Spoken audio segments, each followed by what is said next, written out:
We are now live. Live And I'm actually from Georgia verifying to and make sure. Bama. It's Tuesday morning. Is it though? It is Tuesday morning. Yeah, I gotta check and verify because the old trust but verify rule applies. Check all the buttons. Yeah. Because we're live now. It's all accurate. Yeah. We're Everything's live good. and one person is watching. It's probably you. No. It's probably Who you thinking it is? Hal someone. Hammonds? Edwin Ah! Crozier. A blue wooden cabin is where we now reside. I think that's our melancholy condition. So Terry, how are Well, you doing today? I'm pretty good. I'm pretty good. So, by the way, I just want to back up and show the coolest shirt ever. That is the coolest shirt ever. Do I need to go back again? Yeah, I think we got it. Yep. Yep. Got my old songs of the church reference. Can't beat it. Excellent. So I see Chris So Emerson, but somehow I lost the messages. Is Chris Emerson in too? I think I saw Chris. yeah, he should be there. I think I reset it, brought it back into the thing. I changed the little spot there, but All right, Chris so is I got there. a question They should for you clear as it. we get started. You might have had a question, but I All have right. a question. So here we go. No, we're good. We're So good. so my shirt says 728B for those who grew up in the church. That is our God, He is alive. In the old songs for the church or songs of the church songbook. So, Phil, as a kid, whenever the song leader, because we grew up in scared selections, then songs of the church, so it was like the first one with scared selections was turn to the inside of your back cover, and there was either Lord I Believe or Our God He is Alive. So the question is, as a kid, when we did that, we knew it was about to get great. What song do you have now that whenever the song leader says it's time to sing the song, you get a little excited. You get a little warm, fuzzy feeling inside. Oh, 100% it's As the Deer. That was my favorite song when I was a student at a small Harvard on the Hillsborough in Florida College, Tempe Harvard Terrace, on the Florida. Hillsborough. And it still is today. I just particularly love that song. And no matter when we're singing it, uh, I'm already a loud singer. That's how I make up for my lack of an appropriate ability to turn when I'm in tune.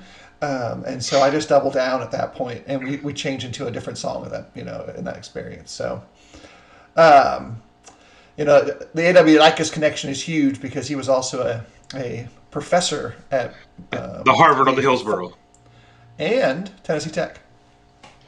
Yes, and the inventor of the turn signal, which is another piece of Church of Christ trivia. So for me today, which we don't sing it very often, it's the song Oceans, just because I know it's a hard song, but I love it. It's got some deep emotional connections for me. So um, there you go. And yes, Edwin, for you, this shirt means nothing because, well, you're you. And a relative of his may or may not have shot a bullet into our house. So going forward, A.W. Dicus, yeah, fun times. good times, good times. Fun times. Story time for later. Um, I can't wait to hear that one. yeah, it's good stuff. So today we're going to continue our conversation about unhealthy and healthy churches. We've started it with the negative proposition just because of a question that was raised, but I think we'll eventually shift into gathering a good visual and practical and biblical ideal to what then does a healthy church comprise from the scripture standpoint. And one of the things that was a specific question that was brought up last week that we want to kind of bring right to the top. And so if it appears again, we will kind of highlight the details about it. It is really simple. Is there a point, and when is the point that it becomes the best choice to separate from an unhealthy congregational or community of believers? And that's a challenging thing to think through. And I say that first from a textual standpoint. When we look at the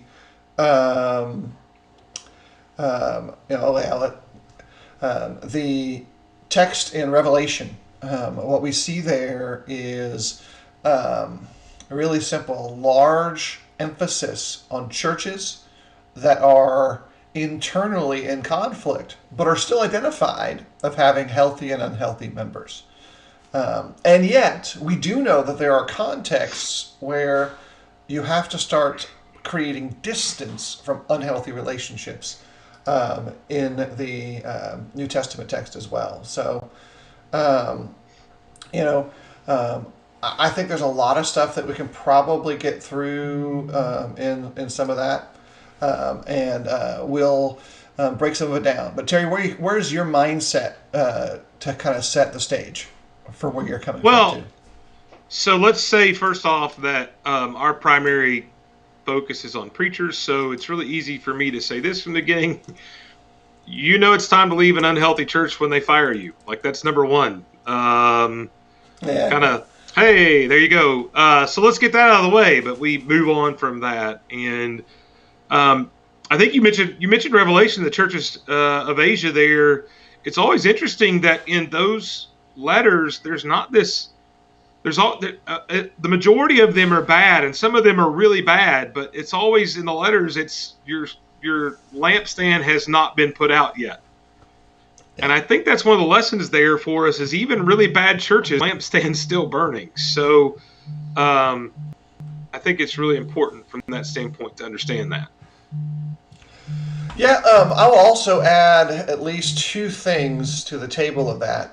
We're getting a snapshot of the experience of the churches there in Revelation. And so the way in which Jesus, through John, tells us these are warnings with an impending future. There's going to be a point where Jesus is going to pull his connection to the group. It just hasn't reached it yet. And it's difficult then for us who are making judgment relative decisions to say, okay, what do I do in this mix? And how can I be of value and influence?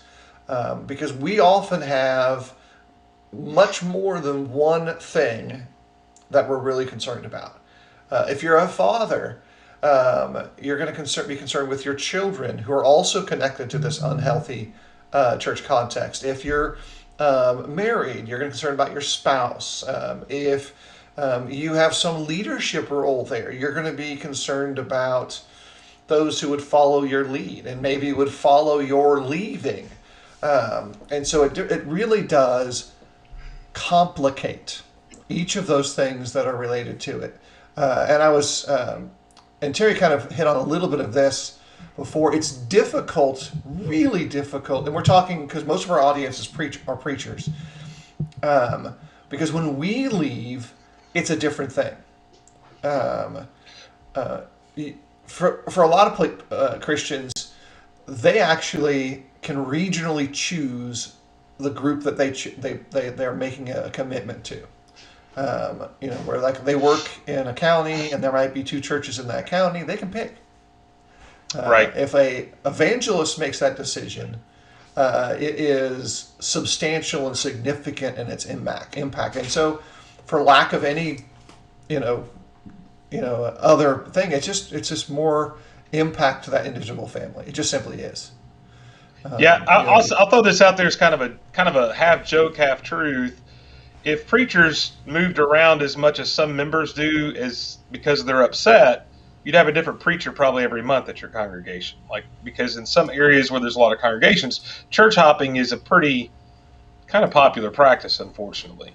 Now, I think one of the things to point out about Revelation before we get to Hal's question is the implication of all of those letters is not only is the church's lampstand not been put out, but the implication of those letters is if you're still there, here's what you need to work on to make this church healthy. And we'll talk more about that as we go along, but there is an implication to stick it out and help fix things instead of run away. And I think that's one of the powerful things of those letters.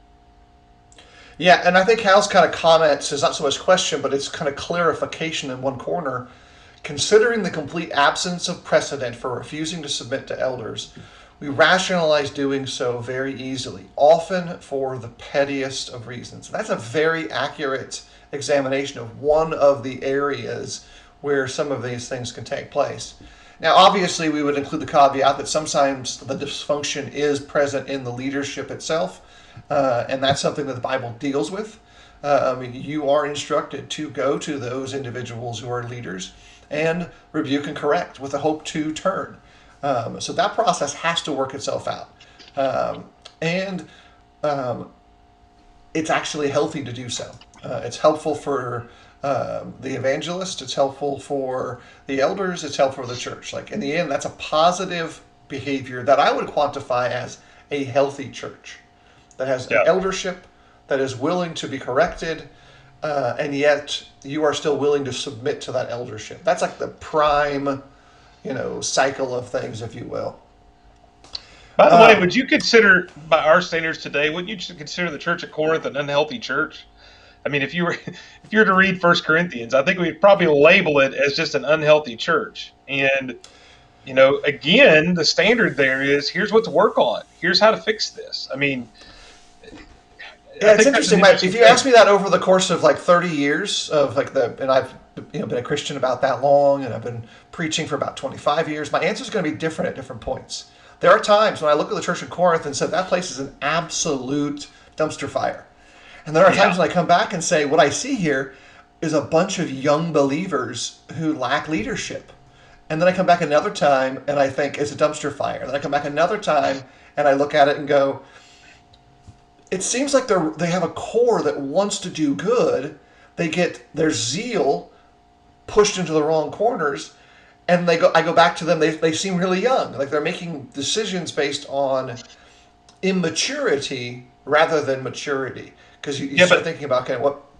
Yeah, but from our standards, from a general standpoint today, you're looking at it way too mature, Phil. From the way the general member today thinks about healthy churches, Corinth is a dumpster fire if you only read 1 Corinthians. And if you look at 2 Corinthians, what you find out is here's a church that took that letter and worked on those things, and now Paul's kind of praising them, even though they've still got issues. But you see a lot of things are better off in 2 Corinthians than they were in 1 Corinthians. And I think the point there is, at least from what I can tell, is a lot of the people that were the problems in 1 Corinthians have become part of the solution in 2 Corinthians. And that didn't mean they were perfect, and they still had some things in 2 Corinthians he needed to go, hey, you're still a little young and foolish and unwise at times. But the point being, if you look for anything about when to leave an unhealthy church in Scripture, it's going to be very hard to find an example of that. And one of those reasons I feel like is I don't see in Scripture where they had a lot of options to hop around. This idea of 8 congregations in Corinth didn't exist. It doesn't appear. So it's interesting to kind of look at that as well. So Chris asked a really kind of a clarification question to us, I guess, to Terry and I. What is the difference between unhealthy churches and unsound churches? And I'm thinking about it this way. It's about a spectrum, if you will. So if we were to use the biblical application of the term unsound and sound, which is a holistic view, not about a couple of doctrinal issues, but as a general rule, they are doing a lot of things or most things in the best biblical way they understand. I would say that's a sound church. And on the other end of the spectrum, they are doing things in the least biblical ways. Broad use of the term, really general. That's an unsound church. Healthy and unhealthy churches exist within that medium, a space in the middle, where you can have a healthy church that is working itself out of unsound practices and moving itself into sound practices because they've adopted the right biblical process to do so. You could also have a sound church who has now adopted unhealthy practices, and despite their biblical accuracy and how they worship and how they assemble and what they teach, they are now working themselves into an unsound state. Because I'm using those terms as similar but different. Sound and unsound, healthy and unhealthy. We need to be careful with how we use the English translation of these concepts that are coming from the culture and language that is translated to us. and I'll just say we'll play, not be fixated on the specific wording that we cling to, and we're talking about principles here. Now, I hope that's clear from my perspective to Chris and Edwin, but that's where I'm coming from. From my perspective, when I think about sound, I think about that being used mainly in reference to doctrine. And so I would say from my standpoint that an unsound church would be unhealthy because it's unsound, but there could be unhealthy churches that are still sound in their doctrine. Like it's almost as if to me that this sound or unsound could be a classification within unhealthy. And unhealthy, look, you could be doctrinally sound, but there could be some huge, to use a modern term, some toxic things going on outside of what we would call sound doctrine that would, and I know we could argue as a violation of soundness, but just to use kind of a generic terms there and to be somewhat accommodative for us, I think it's to understand that the soundness is kind of a portion for me within that healthy spectrum. And what we're and I think one of the things to talk about there is just this idea of there's ways churches today can be unhealthy but still be considered sound in our very worldly secular understanding of that. And I'm going to use accommodative terms here, but I'll make up a specific illustration. So every once in a while, preachers will send out a request to other preachers and say, very generally, I'm looking for a sound church for my friends to visit when they visit town X. And so we interpret that to mean they want a church that is similar in practice and doctrine to what they're used to back home, whatever that is. And so that's what they want the answer to be. They want a similar group that's similar in practice and similar in teaching to the congregation they'll assemble with in Anytown, USA when they visit Big Town, USA, or vice versa. And so that's what they're looking for. That's how we use sound. But here's the illustration of unhealthy in that context. You may have a church that's accurate on those things, but for whatever reason, the church is using biblical analogies, dying on the vine. They are present, they are physically there, but whatever has gone on, look at it this way. When's the last time that God granted increase to the group?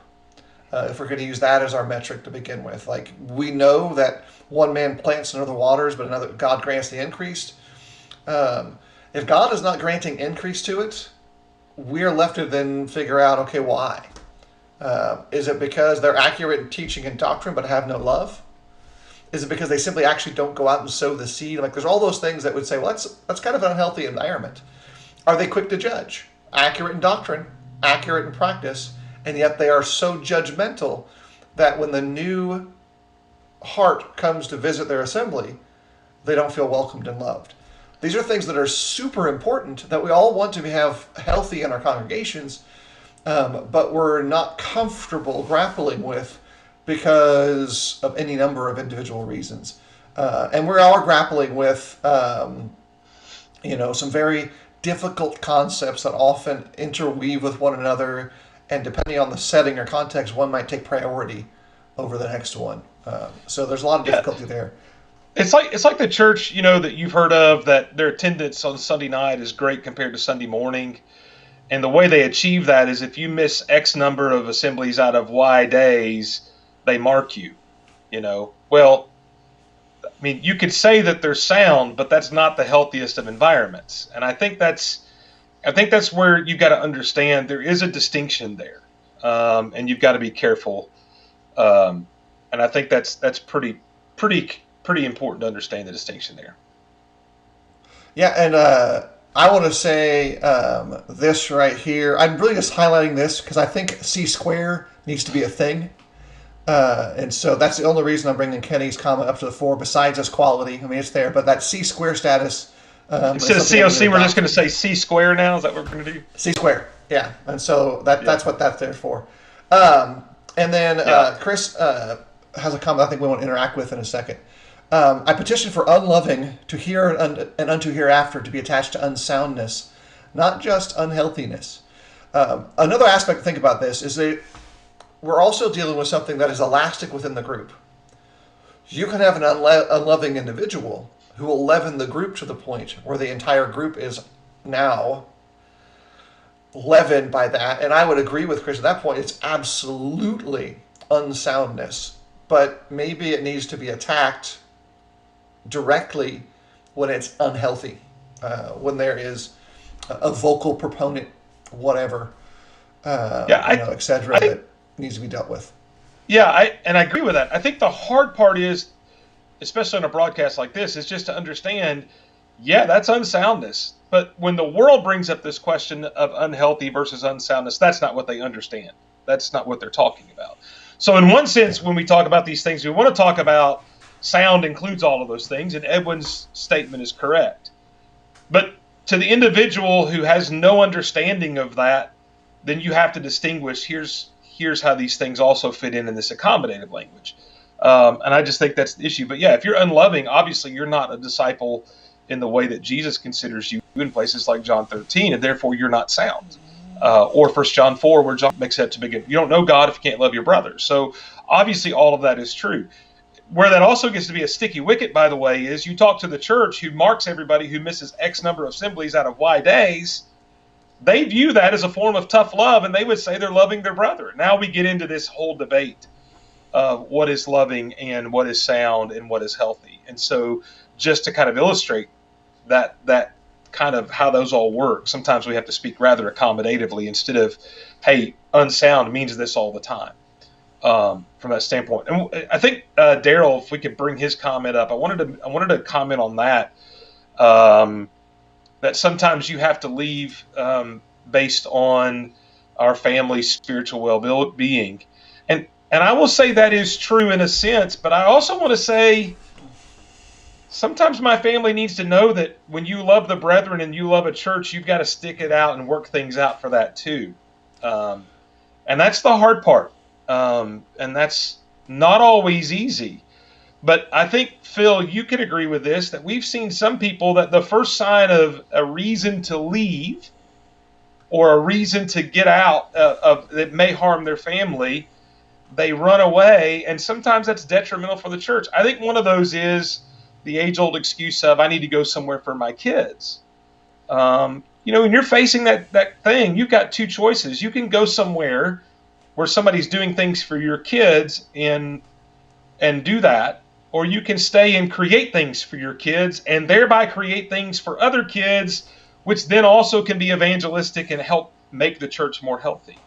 And I think sometimes we run away too quickly. Yeah, and there's a little bit of, and this is something I'm sure Daryl understands.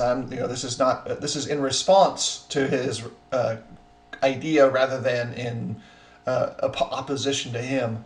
There's a lot of things that go into that. You're making decisions also on the basis of, I can go to Congregation A, and Congregation A has no kids but wonderful members. And I've got kids in my home. Well, that means that my kids are going to be around wonderful Christians. I can go to Congregation B that has some wonderful members, some kids, but it also has some kids that are absolute mess, and some adults who are an absolute mess. And so I'm picking that. And then I could also go to Congregation C, which has a bazillion kids, but they're all over the place. And the teaching is so-so, and the preaching is so-so, and the leadership is so-so. But I get my kids. At different points in your life, you're going to value each of those things. There are times where you are going to need the community value of a lot larger basket of young people. And you can, that's a reality. It's not a negative, it's a different thing. You're also going to need the time where you need to be surrounded by the best kind of people you can be, even if it's a smaller number. In the best of the worlds, all those three groups would exist in the same congregation. But unfortunately, through other issues we've talked about before on the broadcast and other things, very often that's not the case. We've pre-segregated in part to any number of issues, but also to stuff as arbitrary at times as some of the things that Chris talks about. And I say that arbitrarily, in the sense arbitrary, because the congregation where I'm at and where Terry is at has individuals who have a personal heritage that spreads into every single demographic of Csquares. is probably represented in those two churches combined. Like, I'm pretty sure that's the case. By the way, represented in our leadership here, by the way, and so far that's been the best experience I've had because of that. I mean, there would be some because of that who would label us unsound, and that's where we are very, very much inconsistent.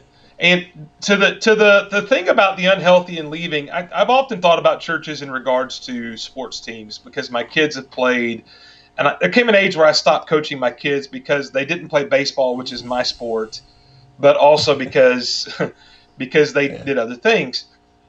What if every time they got on a team where the coach wasn't what I thought was good or where they were having a losing season, we just left and went to another team in the middle of the season?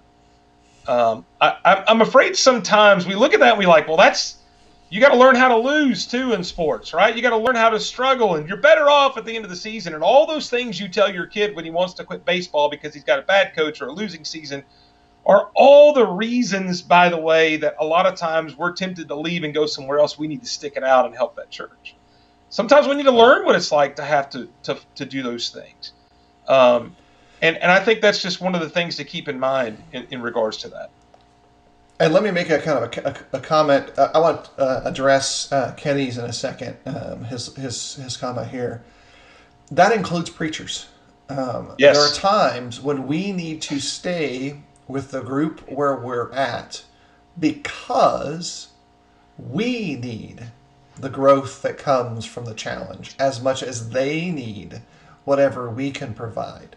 I realize we're talking about when to leave, and there are times when that's the case. And Terry's already given the easiest one, which is when you're fired. But, or you're encouraged to plant your flag in a new part of the field, and you'd be more effective there, or any of the other accommodative terms that you may have heard over the years. But also, I think there's some of this. Kenny talks about this, and I know that I can speak to this from my youth in a particular way as well, that sometimes it's simply because we behave with immaturity. And the idiocy of our choices is because we're not listening to those who would provide good advice if we stopped and thought. But we're stubborn. We make excuses. We're trying to build ourselves, blah, blah. But in the end, our rebellion has the same exact outcome as it would be if it was another driver. We're pushing far from the camp. And we may push ourselves so far from the camp that we don't know where the camp is anymore. Sometimes we become Rehoboam.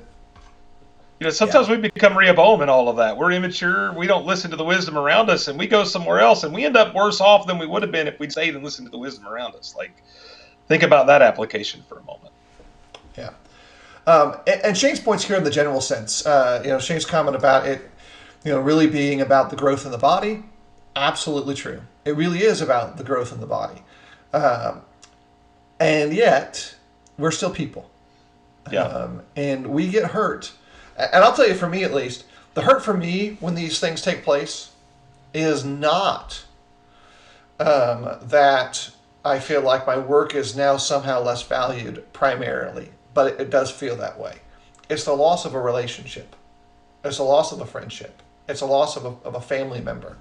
Because local churches for me are, for lack of better terminology, the extension of my family.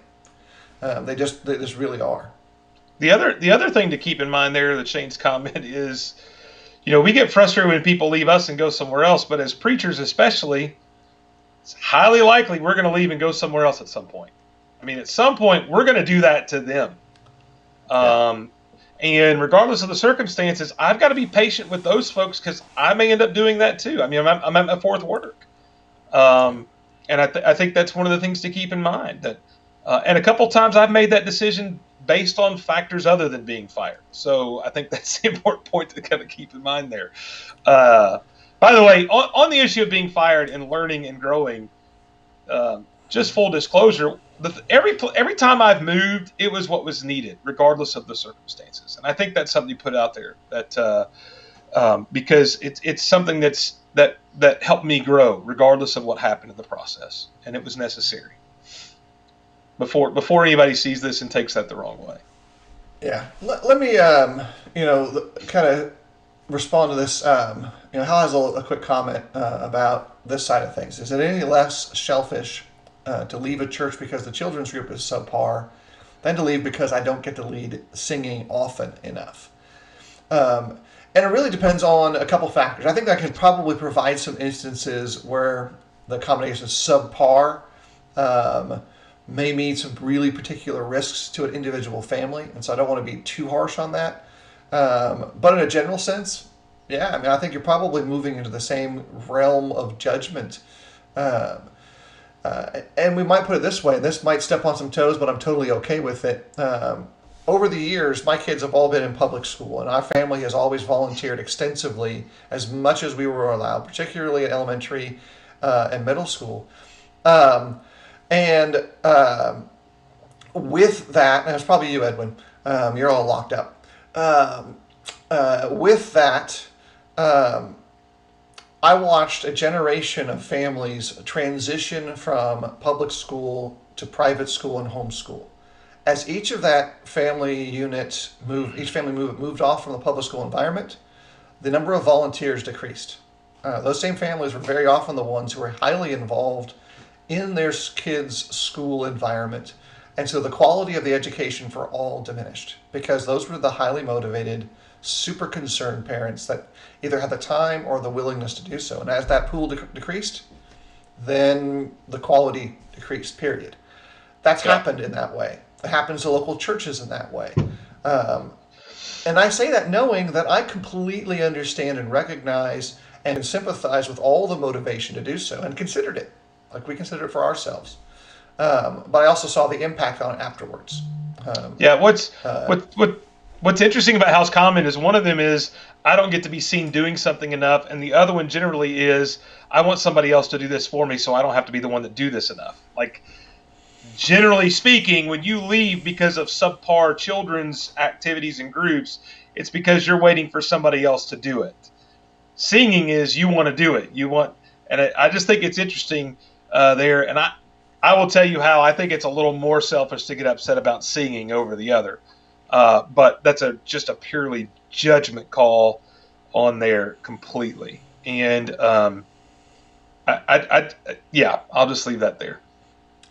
Yeah, and I do think Kenny's comment is really interesting. He's talking about a structural number I'm aware of that talks about how well you can be connected to a social group. And studies have suggested that you can really know about 150 people well. I'm not going to really fool with that because it would probably impact my Dunning-Kruger range, and so it would go out of my expertise. But I do know that this is a natural thing that happens in any size congregation, particularly in congregations that have a family unit or two that's established in the community, where you can have those unintended or sometimes intentional segments within a local church. There's nothing that's going to change that. A congregation of 150 can have it. A congregation of 450 can have it. A congregation of 2,000 can have it. I've been part of congregations that were 250 to 300. I've been part of congregations that were 30. In the end, the work for the evangelist is about the same. But the relationships are different. You do build tighter relationships with a smaller group. You just do, because you're going to spend a quantity of time that's larger. By the way, so I think I say it this way, Phil. You can build better relationships in smaller groups, because the reality is, if you're a group of 100 people, you're still going to find out that they're still divided up into about 3 groups. I mean, the reality is that's just. I think the failure of applying this Dunbar number is the idea that if it's only a church of 150, you're going to know everybody well, and that's just not going to happen, because people are always going to click up regardless of where they're at.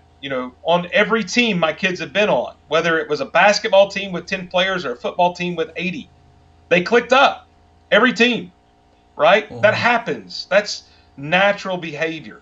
And there's some ways to fight that through small groups and other things you can do, and intentional about that. But at the end of the day, if you're a church of 450 and there's 3 groups of 150, the reality is if you're a church of 150, there's going to be 3 groups of 50. You're going to find that out, and probably more accurately, probably 5 groups of 30 and not 3 groups of 50. I mean, that's just how it seems to fall. And I'll add this: while appreciating that comfort level aspect, the group of 450 should have higher access to quality leadership, quality teaching, quality instruction across the board. It doesn't mean that they do. They have the potential to do so because of the synergy of numbers, laborers. You can just do more with a larger army. Like when it comes down to it, many hands make for light work. And so what that group needs is going to be different than the group of 150. You're going to be leading in more of a directive sense. And there's a lot of value to it. And not only that, there's kind of this idea out there that the smaller groups need more workers, but the reality is that's not true either, because the larger you get, the work gets exponentially bigger. And so it's an interesting kind of thing. I mean, from that standpoint. And Edwin's right. I mean, the church in Jerusalem was big. And by the way, they had big problems. Acts 6 shows that, but they were big. Yeah. Any church USA needs more servants. And I'm saying that's to preachers, to shepherds, to deacons who should be, in line with the concept across the board. What they need are individuals willing to serve. And service in this context means accepting a goal bigger than the one you picked, or different. And let me tie this back to what Chris said last week, Emerson, about churches needing to produce leaders and teachers and evangelists. And I think that's one of the things that concerns me about this question about when is it time to leave an unhealthy church. If part of our role is to serve and to develop servants and to develop leaders, but every time we find something we don't like, we label it unhealthy and we skip to the next group, then the problem is nobody is sticking it out and doing what needs to be done to change it. And one of the things that was interesting between my second and third works is in my second work, there was churches everywhere. And in my third work, there was only a couple of churches in a very large metropolitan area. And one of the things that created was more of a commitment to stick things out and be a part of the solution rather than the problem.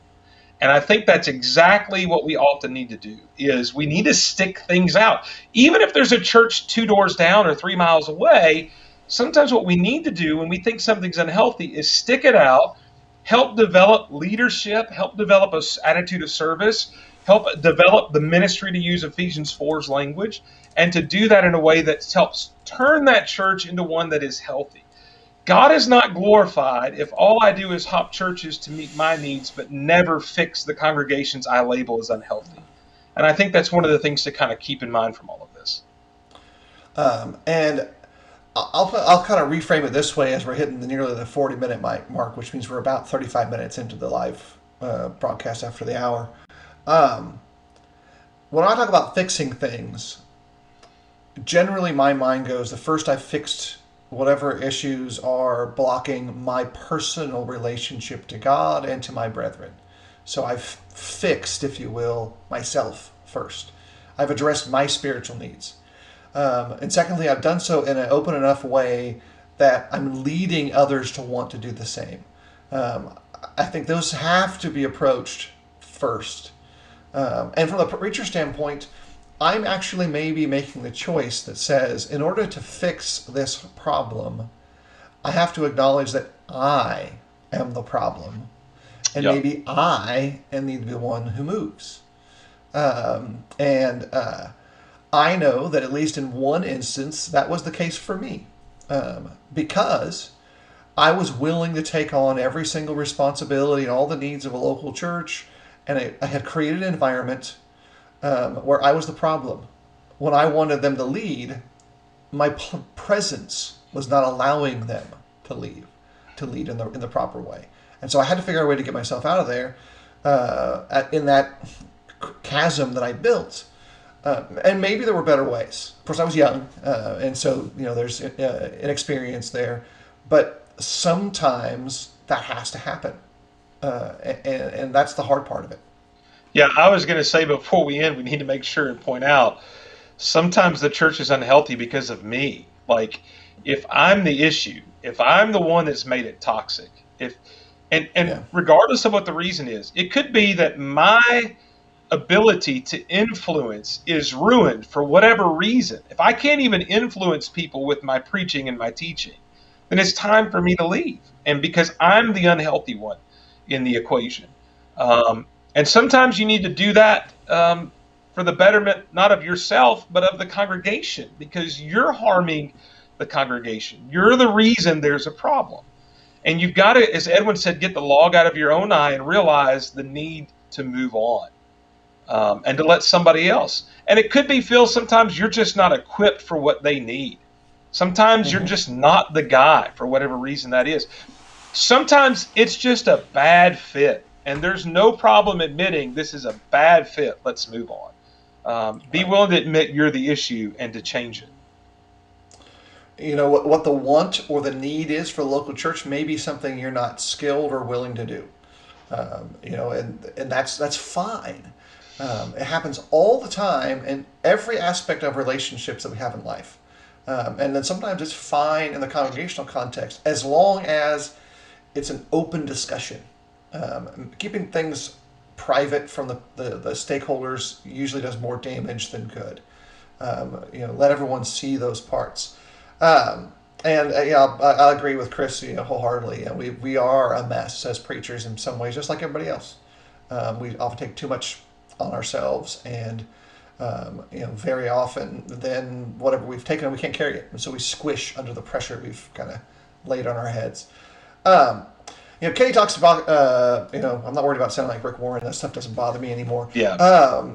But there is great value in mentorship, and I'll just use a biblical illustration. I don't have to sound like Rick Warren. I can look at Paul. Paul made it a practice, and you can see it in his public work, to travel in pairs and groups. And when he was with a paired setting or in a group, the scriptures show him doing more. I don't know all the reasons why, because it doesn't tell us all the reason why. But I know that it does show us that that's the outcome. And so with even just that as a kind of pinpoint fact, that means there's some value to glean from it. That, hey, there's some good there. Aside from the Old Testament wisdom literature that tells us the strength of a twofold/threefold cord, it tells us about the protection that two people can offer to one another. All those relational things are good and true. But realistically, we need that. We need those direct conversations. Edwin's comment that it's not Rick Warren, it's Acts 2:3-5 is great. I'll tell you, and maybe this is a discussion later on, is having mentoring kind of structure in place and even intentional small groups in place is important. And it's something that we need to consider, we need to practice, we need to do. And maybe that's a future broadcast about how we implement that. But I know Edwin's a big fan of that with their house-to-house groups. We have groups. Our group met on Sunday. And the relationships you get from that and you build to help you get to know everybody are invaluable. So there's a lot of things there that I think are really, really powerful that we often overlook. To the point that even when you're a church, by the way, of 50 people, there's still some tremendous value in that small group approach. Right. Let me add this kind of in the closing sets for today.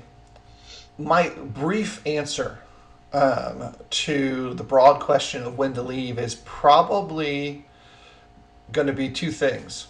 Most of the time, you should stay longer than you think you should. But I'll give a couple illustrations that sometimes it needs to be swifter to leave.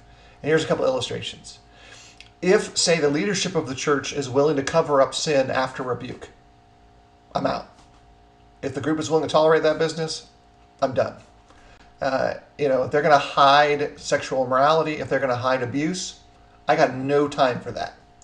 And that's an illustration of it. If they are unwilling to seek or take advice from people who are experts in things they are not, I'm going to have a hard time with that. And it's going to hasten my frustration and my desire to submit, because that's part of the leadership concept, that leaders actually should lead with wisdom. And so those are illustrations of things that would cause that elastic stretchy band that says stay longer to get shorter and shorter and shorter, because those things matter. As illustrations, you can certainly include a number of things that are of similar import. Yeah, for me, I will just say, as a general rule, that it's time to leave when you can't influence the things that need to be fixed. And by that, I mean hard work, put in some elbow grease, really work. Not, I mentioned something one time to leadership and they told me no, and so I'm going to go somewhere else. I think Sir Edwin's last question, should we be out or should we rebuke publicly until they run us off? I think that's a judgment call. I think there are cases, by the way, that there are times when you need to stay in order to expose what is going on, because that is the only way it will ever happen. Now, that is rare, but there are those times.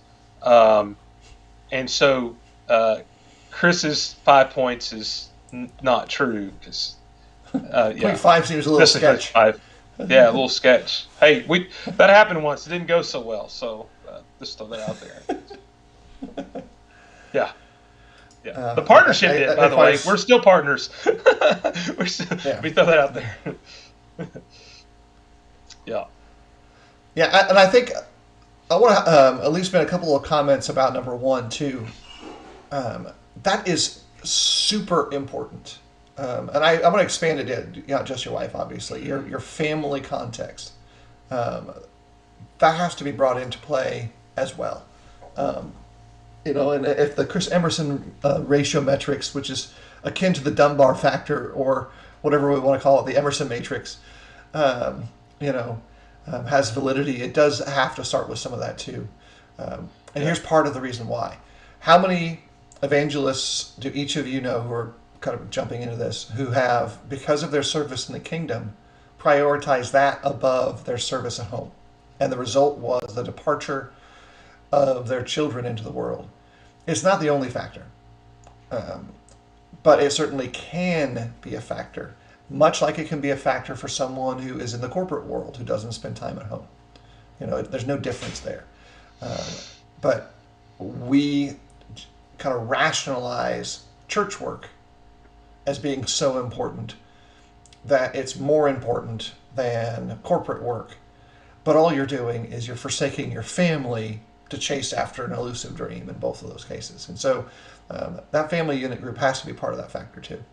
Yeah, I would add 5 instead of Terry's looking for a partner, just the fact that you can't influence the church, period. Like if you, and again, that should be number 1. When you get to the point where you have no impact, you got to leave. And that's a huge indication that you may be the unhealthy part, by the way, of the equation. That's a huge indication.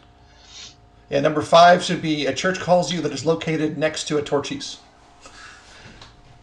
That's a tough one to fight. That's a tough one to fight. But Torchy's is moving out of Texas, so hey, that's the options are there for the emotional challenge. The options are there. All right, so we'll be back next week. We'll probably talk about stuff and things related to preaching and the scriptures. But over the course of the summer, we're going to have a level of siesta. Some people have breaks. We're going to have a summer siesta. Let's be honest. We're going on vacation all summer. Like none of our weeks match up to even be able to be around each other, pretty much.